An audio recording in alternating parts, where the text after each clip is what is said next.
Bien d'abord, merci de votre présence, parce que mardi à 19h, par moins 15 dehors, il faut avoir le courage de sortir. Donc, merci bien. En plus, la cérémonie de vœux, pour certains, ça a commencé le 15 décembre. On est le 31 janvier. Des vœux, on en a eu partout. Des galettes à foison. Donc c'est vrai que le conseiller général de Perpignan 2 qui fait ses vœux, encore des vœux, bah écoutez, ça témoigne quand même de votre fidélité d'être présent ce soir. Donc je ne vais pas refaire des vœux parce que je pense que vous en avez donné à beaucoup, que vous en avez reçu beaucoup. Moi je ferai un vœu collectif pour nous tous. C'est que notre société aille mieux, qu'elle soit plus solidaire, plus équitable et plus partageuse, en tout, aussi bien financièrement, culturellement, socialement. Je pense que l'année 2012, c'est l'année des possibles. Et puisqu'il y a des possibles, on va se souhaiter aux uns aux autres d'avoir une année qui nous fasse ne pas rêver, mais qui nous rende à tous l'espoir. L'espoir d'un demain plus convivial, d'un demain plus équilibré. Et je pense surtout que malgré la crise, malgré les déficits, malgré les discriminations, malgré les peurs qui sont véhiculées par les uns et les autres, je pense qu'il faut garder espoir et se dire que, allez, en septembre, on aura passé un été radieux, festif, et que tous ensemble en septembre, on redémarrera un automne avec plein de force et de courage. Voilà le vœu que je formule pour tous. Je ne vais peut-être pas vous dire, mais je veux quand même vous le dire. Ce canton, il est singulier. Le canton, souvent appelé canton Saint-Jacques, il ne se résume pas à Saint-Jacques. Le canton 2 de Perpignan, on démarre le commissariat avenue Grande-Bretagne, on a l'espace Méditerranée, tous les boulevards, le Castillet, Ouisson, Bourrat, tout le quartier centre-ville. On remonte bien évidemment place Cassagne, place du Puig, mais on bascule de l'autre côté et on va presque au cimetière sur la route de Cabestany là-bas, quasi aux limites de Las Cobas. Donc un périmètre étendu, mais surtout socialement coloré, j'allais dire, d'une grande diversité, d'une grande culture aussi, puisqu'on trouve là des populations qui semblent très opposées, très antinomiques, mais qui se côtoient quand même tous les jours dans ce périmètre-là. Et pendant la campagne, avec Marie-Lou qui est présente, et Stéphane, et Antoine, et d'autres amis qui sont là, on a parcouru ce canton. Je vois Pascal qui arrive avec toujours un peu d'avance et Raphaël, mais ils écoutent parce qu'ils savent ce que je vais dire à peu près. C'est que ce canton, c'est vrai qu'on l'a parcouru, qu'on l'a sillonné. Et depuis 10 mois, parce que ça fait 10 mois, Mireille Belliger, qui est ma suppléante, elle se cache parce qu'elle a une clope à la main et qu'elle ferait bien de venir à mes côtés parce que, à force de se cacher, on ne va plus la. Vous dire, Chambon, il avait une suppléante, mais il la plante tout le temps, soit il la garde pour lui, soit pour une propriété privée, mais non, hein, c'est pas le cas. Hein. Donc Mireille, avec qui on a fait campagne, on s'est fait le micro, ça n'entend plus. Donc tu vas être obligé de dire un mot après. Si c'était prévu comme ça. Voilà, donc depuis 10 mois qu'on est élu, on a travaillé sur le canton. On a travaillé avec le tissu associatif, puisqu'on a fait des réunions au Conseil général, et c'est vrai que ce canton est riche en associations, qu'elles soient sportives, culturelles, des associations de commerçants, des associations de locataires. On les a rencontrés, on les a même invités ce soir, mais je pense que tout à chacun est pris. Mais il y a des présidents et des présidentes que je remercie de leur présence. On travaille avec le collège Jean Moulin, et actuellement, et Hermeline est déjà intervenue, avec Michel Molly qui est responsable des collèges, on est intervenu parce qu'aujourd'hui, ce collège Jean Moulin qui est en zone l'éducation prioritaire, il est envisagé qu'il perde ce statut. Et en perdant ce statut, il va perdre des moyens humains. Or, ce collège, vous pouvez bien vous le situer, il est l'interface entre Saint-Mathieu et Saint-Jacques. Un collège qui a besoin de moyens. Et ce collège a besoin de moyens parce qu'en plus, il y a des gens qui viennent, enfin des jeunes élèves qui viennent d'autres cantons, ils viennent même des enfants de loin, d'autres villages périurbains. Donc l'intérêt qui garde son statut et ses moyens humains, c'est qu'on crée dans ce collège une diversité. Ce n'est pas que les gens qui habitent Saint-Jacques et Saint-Mathieu qui viennent. Il y a d'autres élèves, d'autres horizons. Et dernièrement, avec une délégation de parents d'élèves, j'ai rencontré le préfet, et puis je vois que les enseignants et les parents d'élèves, c'est important, continuent à se mobiliser pour dire qu'il faut qu'il garde son statut ce collège.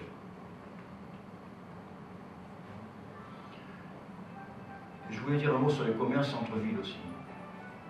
Et Hermeline, je pense, va le partager, c'est qu'aujourd'hui, les associations de commerçants sont affligées.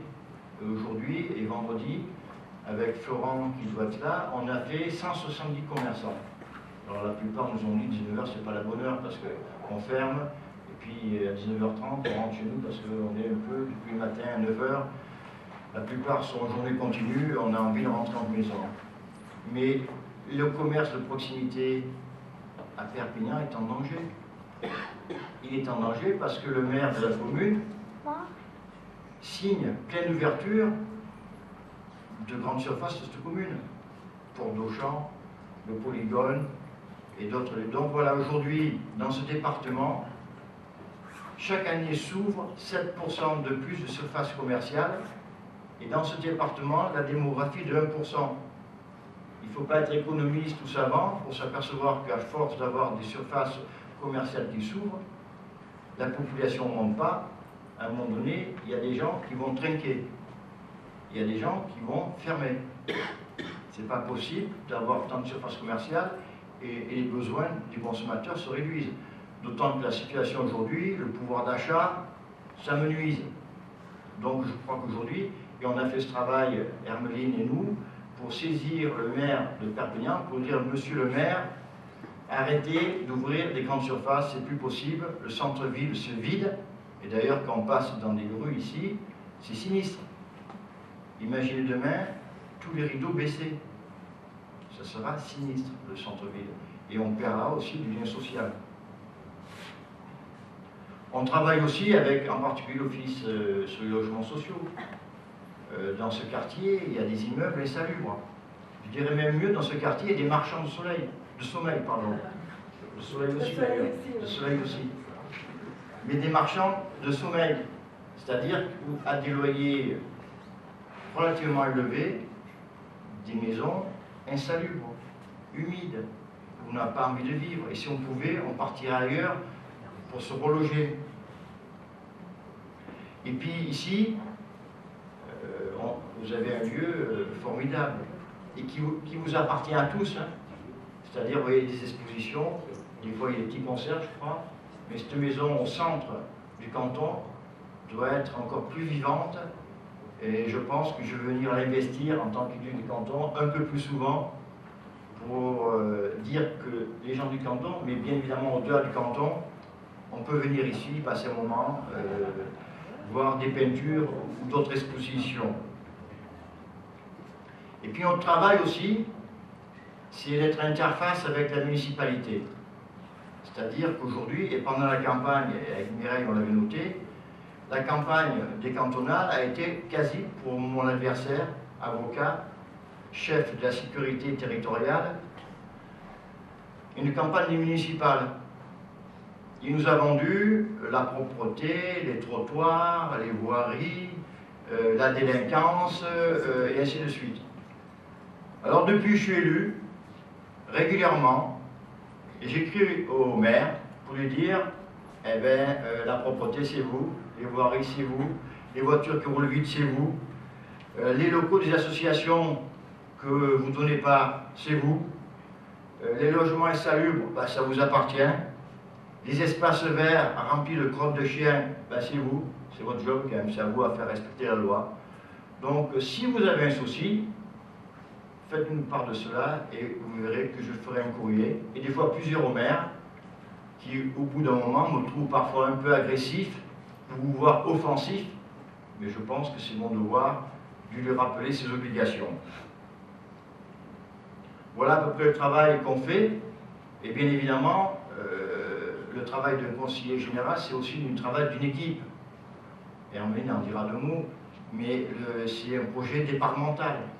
Et le projet départemental de tous les conseillers généraux, c'est de travailler sur nos obligations légales.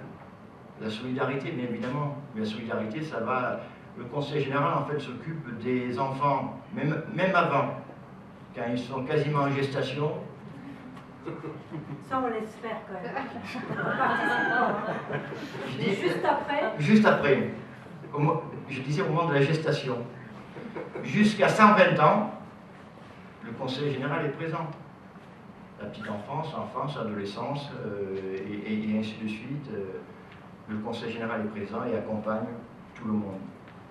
Bon, j'ai parlé des collèges, des voiries, mais le conseil général, vous avez vu le Poly, le Bouillouse, tout ça, s'occupe aussi de l'environnement. Et Hermeline est très sensible au développement durable. Donc on peut lui faire confiance, c'est quelque chose qu'on n'oublie pas chez nous, elle nous le rappelle régulièrement.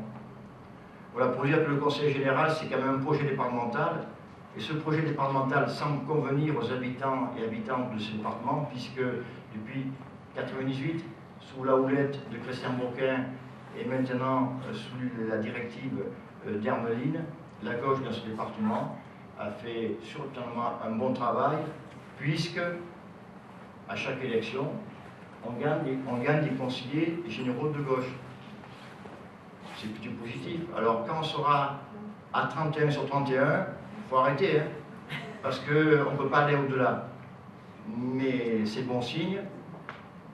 Donc on est, je suppose, dynamique, offensif. Les élus forment une vraie équipe de qualité qui s'entend. Alors c'est sûr que des fois on a des dévalités, mais c'est ça l'équipe. C'est qu'il faut se confronter et il n'y a pas un qui a raison au détriment de tous. Et l'intérêt du débat, c'est que chaque fois qu'il y a débat, chaque fois qu'il y a dialogue, il y a compromis et il y a appropriation de l'idée du copain par l'autre. Donc, le conseil général va bien. Il va, de manière offensive, continuer à travailler.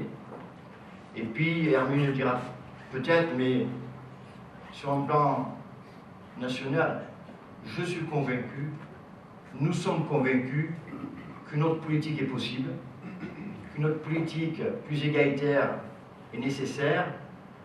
Donc, on ne va pas faire de campagne électorale ce soir. Ségolène Neuville devait nous rejoindre. J'espère qu'elle va pouvoir venir d'ici quelques minutes. Mais dès à présent, on est déjà dans les présidentielles, bien évidemment, et derrière dans les législatives, parce que Hollande doit gagner, mais si on veut qu'Hollande mette en place son programme, il faudra des députés qui votent, qui travaillent, qui aillent en commission, parce que notre société, il faut qu'elle bouge. Voilà. Parce qu'on est dans une impasse, il faut qu'on en sorte, et pour en sortir, il ne faut pas seulement de l'alternance, il faut une alternative qui nous permette de penser demain mieux pour tout le monde. Merci de votre écoute.